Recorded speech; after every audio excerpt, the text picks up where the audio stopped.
नमस्कार विद्यार्थी मित्रांनो, या व्हिडिओमध्ये आपण तुमच्या 9वी आणि 10वीच्या इंग्रजीच्या ॲक्टिव्हिटी शीटमध्ये जो कॉम्प्रिहेन्शन ऑफ द पॅसेजचा प्रश्न असतो, जो टेक्स्च्युअल पॅसेज असो की नॉन टेक्स्च्युअल पॅसेज असो, त्या पॅसेजवर कोणकोणत्या प्रकारचे प्रश्न विचारले जातात, त्या प्रत्येक प्रश्नामध्ये कशा प्रकारचे प्रश्न विचारले जातात आणि त्यांची उत्तरे कशी लिहायची ते आपण समजून घेणार आहोत.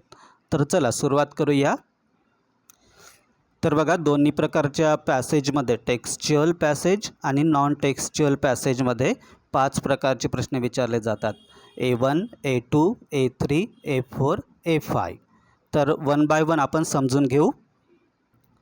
हा व्हिडिओ संपल्यानंतर तुम्हाला म्हणजे विचारलं जाईल की A1मध्ये कोणत्या प्रकारचे प्रश्न विचारले जातात, A2मध्ये, A3मध्ये, A4 आणि A5मध्ये कोणकोणत्या प्रकारचे प्रश्न येतात आणि त्या प्रत्येक प्रकारामध्ये कशा प्रकारचे प्रश्न विचारले जातात ते म्हणजे तुम्हाला विचारण्यात येईल. ठीक आहे. तर चला, A1मध्ये असतो सिम्पल फॅक्च्युअल ॲक्टिव्हिटी. ॲक्टिव्हिटी म्हणजे क्वेश्चन्स.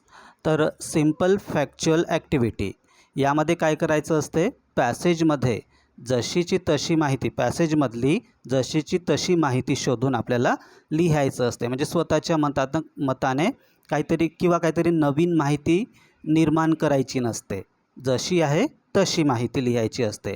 आणि यामध्ये कोणकोणत्या प्रकारचे प्रश्न विचारले जातात बघा, या प्रश्नामध्येच आहे फॅक्च्युअल. फॅक्च्युअल हा शब्द कशापासून तयार झाला आहे, फॅक्ट. फॅक्ट म्हणजे तथ्य जे बदलत नाही. म्हणजे पॅसेजमधली जशीची तशी माहिती आपल्याला शोधून इथे लिहायची असते. तर यामध्ये कोणकोणत्या प्रकारचे प्रश्न विचारले जातात बघा, कंप्लीट द टेबल. त्या टेबल बघायचा, कोणत्या प्रकारची माहिती विचारली आहे त्या टेबलमध्ये, आणि जसे शब्द आहेत पॅसेजमध्ये तेच शब्द शोधून तो टेबल कंप्लीट करायचा असतो. True or false. True or फॉल्सच्या जागी अग्री ऑर डिसअग्री किंवा राईट ऑर रॉंग असे पण प्रश्न विचारले जाऊ शकतात. तर हे ट्रू फॉल्स, ट्रू म्हणजे राईट, राईट म्हणजे अग्री, अग्री म्हणजे सहमत आहे, फॉल्स म्हणजे रॉंग आणि त्याला दुसरा शब्द असतो डिसअग्री म्हणजे असहमत आहे. तर कन्फ्यूज व्हायचं नाही, पॅसेजमध्ये बघायचं, ते खरं असेल तर ट्रू, राईट किंवा अग्री, आणि खोटं असेल तर फॉल्स, डिसअग्री किंवा रॉंग लिहायचं. आपल्या मताने लिहायचं नाही, जसं पॅसेजमध्ये आहे असेल म्हणजे पॅसेजवरूनच आपल्याला ट्रू किंवा फॉल्स ते लिहायचं असते. मग आहे fill in the blanks. Exact words शोधून आपल्याला लिहायचं असते, रिकाम्या जागा भरायच्या असतात. Match the pairs, list the points किंवा चूज द करेक्ट ऑप्शन. तर लक्षात राहील, सिम्पल फॅक्च्युअल ॲक्टिव्हिटीमध्ये जशी माहिती पॅसेजमध्ये दिली आहे त्या माहितीच्या आधारेच काही चेंज न करता हा प्रश्न आपल्याला सोडवायचा असतो. आणि कशा प्रकारचे प्रश्न असतात, complete the table, true or false, right or wrong, agree or disagree. मग fill in the blanks, match the pairs, list the points, choose the correct option. ठीक आहे. आणि या टिप्स लक्षात ठेवा. कीवर्ड शोधा. कीवर्ड म्हणजे त्या प्रश्नातला, या जो काही प्रश्न येईल A1मध्ये त्यामधला कीवर्ड, मेन शब्द शोधायचा, आणि तो मेन शब्द पॅसेजमध्ये कुठे आहे, कोणत्या सेंटेन्सेसमध्ये आहे ते बघायचं, आणि तिथे त्याचं आन्सर मिळेल तुम्हाला. एक्झॅक्ट माहिती लिहायची आहे, काही चेंज करायचं नाही आहे, आणि पॅसेजमध्ये जशी स्पेलिंग आहे तशीच आपल्याला या प्रश्नामध्ये लिहायचं आहे. समजलं. A1 simple factual activity. आता A2 बघा, कॉम्प्लेक्स फॅक्च्युअल ॲक्टिव्हिटी. कॉम्प्लेक्स म्हणजे थोडी कन्फ्युजिंग हा प्रश्न असतो. कॉम्प्लेक्स असतो, मिश्र असतो. तर काय करायचं असतं, यामध्ये माहिती समजून विचार करून उत्तर द्यायचं असते. माहिती पॅसेजमध्ये समजायची असते आणि त्यावर विचार करून आपल्याला उत्तर द्यायचं असते. कोणकोणत्या प्रकारचे प्रश्न येतात, वाय कारण म्हणजे का, हाऊ कसे, एक्सप्लेन एखाद्या घटनेमागची पार्श्वभूमी आपल्याला एक्सप्लेन करायची असते, गिव रिझन्स कारणे द्या, कॉज अँड इफेक्ट असं का घडलं, कंप्लीट द वेब और चार्ट. वेब किंवा चार्ट कंप्लीट करायचं असते. म्हणजे ही माहिती असे प्रश्न येतात यामध्ये की आपल्याला जशीची तशी माहिती नाही, म्हणजे पॅसेजमधून जशीची तशी माहिती लिहायची नसते, तर पॅसेजमधल्या इन्फॉर्मेशनवर आपल्याला वर्क करायचं असते. त्या माहितीच्या आधारे आपल्याला काहीतरी स्वतःच्या मनानं उत्तरे तयार करायची असतात. एवढं लक्षात राहील तुम्हाला. A2 कसं असते, सिम्पल म्हणजे कॉम्प्लेक्स फॅक्च्युअल ॲक्टिव्हिटी, माहिती समजून विचार करून उत्तर द्यायचं असते. आणि प्रश्न कसे येतात, why, how, explain, give reasons, cause and effect, complete the web or complete the chart. मग व्हाय, आता कशाचं कारण विचारलं आहे, ती माहिती, तो कीवर्ड याच्यामध्ये शोधायचा पॅसेजमध्ये. मग त्या प्रश्नाचं उत्तर एकाच लाईनमध्ये एकाच सेंटेन्समध्ये असेल असं नाही, 2-3 सेंटेन्सेस मिळून त्या प्रश्नाचं उत्तर असू शकते. तर ते प्रत्येक सेंटेन्समधला जो कीवर्ड्स असतात ते आपल्याला कनेक्ट करायचे असतात आणि त्याचं आन्सर लिहायचं असते. ठीक आहे. आणि पूर्ण वाक्यात उत्तरे लिहायची असतात. आणि जशीची पॅसेजमध्ये जशीची तशी, म्हणजे पॅसेजमध्ये दिलेली वाक्य जशीची तशी नाही लिहायची, तर आपल्या मतानं जे मेन पॉईंट्स आपल्याला यूज करून स्वतःच्या मनाने करेक्ट सेंटेन्सेस तयार करायचे आहेत आणि आपल्याला उत्तर द्यायचं असते A2मध्ये. समजलं आता. कॉम्प्लेक्स फॅक्च्युअल ॲक्टिव्हिटी A2मध्ये काय असते, माहिती समजून विचार करून उत्तर द्यायचं असते स्वतःच्या मनाने. म्हणजे मेन पॉईंट्स समजून घेऊन त्यावरून स्वतःच्या मनाने उत्तरे तयार करायची असतात. कोणकोणत्या प्रकारचे प्रश्न येतात, why, how, explain, give reasons, cause and effect, complete the web, complete the chart. सोबत लिहत पण चला तुम्ही, जर तुम्हाला शक्य असेल तर. नाहीतर एकदा पूर्ण व्हिडिओ बघा, समजून घ्या आणि नंतर व्हिडिओ पॉज करून लिहून घ्या. मग A3मध्ये असतो वोकॅब्युलरी ॲक्टिव्हिटी. वोकॅब्युलरी म्हणजे शब्द, म्हणजे शब्दांवर आधारित प्रश्न असतात, शब्दसंपत्तीवर आधारित प्रश्न. आता कोणकोणत्या प्रकारचे प्रश्न येऊ शकतात शब्दसंपत्तीवर आधारित प्रश्नांमध्ये, सिनॉनिम्स, अर्थ बघा तुम्ही, सिनॉनिम्स, अँटोनिम्स, फ्रेजेस किंवा मिनिंग्स. फ्रेजेसचा उपयोग करा, म्हणजे वाक्प्रचारांचा उपयोग करा, असा प्रश्न येऊ शकतो. फ्रेजेस किंवा फ्रेजेसचे मिनिंग्स. वर्ड फॉर्मेशन, नाऊनपासून ॲडजेक्टिव्ज बनवा, ॲडजेक्टिव्जपासून वर्ब बनवा, ॲडजेक्टिव्हपासून ॲडवर्ब बनवा, असे वर्ड फॉर्मेशनचे. मग find words from the passage, म्हणजे वर्ड दिलेला असतो आणि त्याचे सिनॉनिम्स पॅसेजमधून किंवा अँटॉनिम्स पॅसेजमधून शोधायचे असतात. वोकॅब्युलरी. आणि हे प्रत्येक 2-2 मार्कचे प्रश्न असतात, हे लक्षात ठेवा. A1 2, A2 2, A3 2. वोकॅब्युलरी समजलं. आणि हे प्रश्न सोडवण्यासाठी काय कराल तुम्ही, वोकॅब्युलरीचा सराव कराल, म्हणजे सिनॉनिम्स पाठांतर कराल, अँटॉनिम्स, फ्रेजेसचा आपल्या शब्दामध्ये, आपल्या वाक्यामध्ये उपयोग करण्याची प्रॅक्टिस कराल. वर्ड फॉर्मेशन म्हणजे हेल्थ आहे, तर हेल्थपासून ॲडजेक्टिव्ह कसं बनवाल, हेल्दी, तर असे वर्ड फॉर्मेशनची प्रॅक्टिस कराल.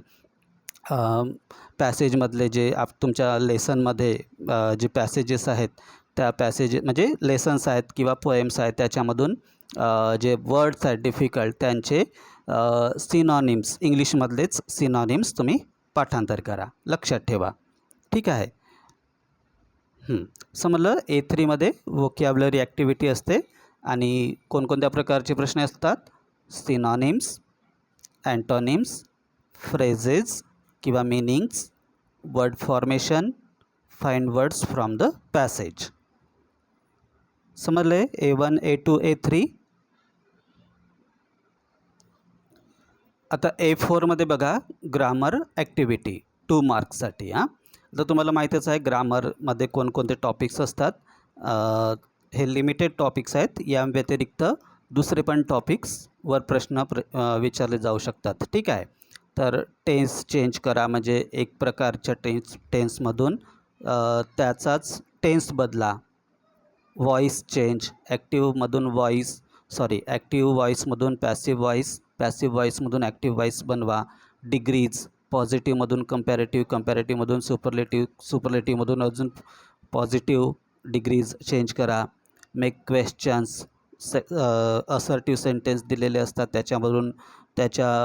वरूनच क्वेश्चन्स तयार करा, म्हणजे इंट्रॉगेटिव्ह सेंटेन्स तयार करा. क्वेश्चन टॅग जोडा. स्पॉट द एरर, सेंटेन्समध्ये कोणती मिस्टेक आहे, कोणत्या पार्टमध्ये मिस्टेक आहे ते शोधा. कंबाईन सेंटेन्सेस, 2 सेंटेन्सेस दिलेले असतात त्याच्यावरून एक कंपाऊंड सेंटेन्स बनवा.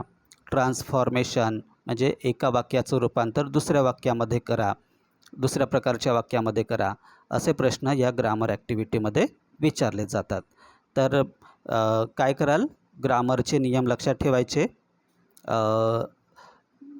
प्रॅक्टिस जास्त करायचे, म्हणजे मॉडेल क्वेश्चन्स घ्यायचे आणि त्यांचं म्हणजे त्या क्वेश्चननुसार सराव करायचा. ठीक आहे. तसं मला A4मध्ये ग्रामर ॲक्टिव्हिटीमध्ये काय करायचं असते, ग्रामरवर आधारित प्रश्न विचारले जातात. त्याच्यामध्ये हे मेन टॉपिक्स आहेत. अदर टॉपिक्सवर पण प्रश्न विचारले जाऊ शकतात. Tense, voice, degrees, questions, question tag, spot the error, combine sentences, transformation. ठीक आहे. आता बघा, A5मध्ये असतो personal response, expression, creativity, imagination. Personal response हा शब्द लक्षात ठेवा, म्हणजे वैयक्तिक प्रतिसाद. म्हणजे तुम्ही एखादा असा प्रश्न विचारला जातो की त्या सिच्युएशनमध्ये तुम्ही स्वतः काय कराल, तुमच्या लाईफ एक्सपिरियन्सवर प्रश्न विचारला जातो आणि बिलकुल पर्सनल असतो. प्रत्येकाचं उत्तर वेगवेगळं असू शकते. ठीक आहे. एक्सप्रेशन म्हणजे स्वतःला एक्सप्रेस करणे. क्रिएटिव्हिटी म्हणजे काहीतरी स्वतः तयार करणे, म्हणजे स्वतः एखादी कविता तयार करणे. कवितेच्या प्रश्नामध्ये असा प्रश्न येऊ शकतो की स्वतःच्या 2 लाईन तयार करा. इमॅजिन करायचं असते. इमॅजिन करून तुम्हाला स्वतःला त्या सिच्युएशनमध्ये ठेवून तुम्हाला आन्सर लिहायचं असते. ठीक आहे. तर लक्षातच आलं असेल, स्वतःचे मत, अनुभव किंवा कल्पना तुम्ही व्यक्त करण्यासाठी, म्हणजे तुम्हाला स्वतःचं मत, अनुभव किंवा कल्पना व्यक्त करायला या प्रश्नामध्ये सांगितलं जाते. कशा प्रकारचे प्रश्न विचारले जाऊ शकतात बघा. व्हॉट इज युअर ओपिनियन, तुमचं मत काय आहे. व्हॉट शुड यू डू, अशा परिस्थितीमध्ये तुम्ही काय कराल. सजेस्ट मेजर्स, मेजर्स म्हणजे उपाय. एखाद्या प्रॉब्लेमवर तुम्ही मेजर्स सजेस्ट करा, उपाय सांगा. एक्सप्रेस युअर व्ह्यूज म्हणजे पण विचार, तुमचे विचार काय आहेत या टॉपिकवर. गिव्ह युअर रिस्पॉन्स, तुमचा प्रतिसाद द्या. तुम्ही अशा परिस्थितीला कसं हँडल कराल किंवा कसं रिॲक्ट कराल. तर हा बिलकुल पर्सनल असतो. तुमच्या स्वतःच्या अनुभवावर, स्वतःच्या मतावर, तुमच्या विचारांवर हा प्रश्न विचारला जातो. स्वतःच्या शब्दात उत्तर द्यायचं आहे. लॉजिकल आणि पॉझिटिव्ह उत्तर द्या. म्हणजे असं काहीतरी असं काही पण उत्तर देऊ नका. तुम्ही जे रिअलमध्ये करणार आहात ते नका देऊ. जे उत्तर अपेक्षित आहे, त्या प्रश्नाला जे उत्तर अपेक्षित आहे तेच उत्तर द्यायचं. ठीक आहे. आणि 3 ते 4 वाक्यामध्ये, मिनिमम चार वाक्यामध्ये उत्तर द्या तुम्ही याचं. ठीक आहे. 2 मार्कचा असतो. तर पण 4 वाक्यामध्ये म्हणजे 4 वाक्यामध्ये 4 वेगवेगळे पॉईंट्स आले पाहिजे.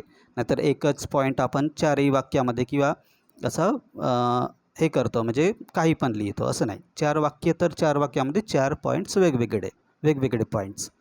तर समजलं सगळं तुम्हाला. कोणकोणते प्रश्न येतात. A1मध्ये सिम्पल फॅक्च्युअल ॲक्टिव्हिटी, A2मध्ये complex factual activity, A3 vocabulary activity, A4 grammar activity आणि A5 पर्सनल रिस्पॉन्सवर आधारित क्वेश्चन्स. एवढं समजलं.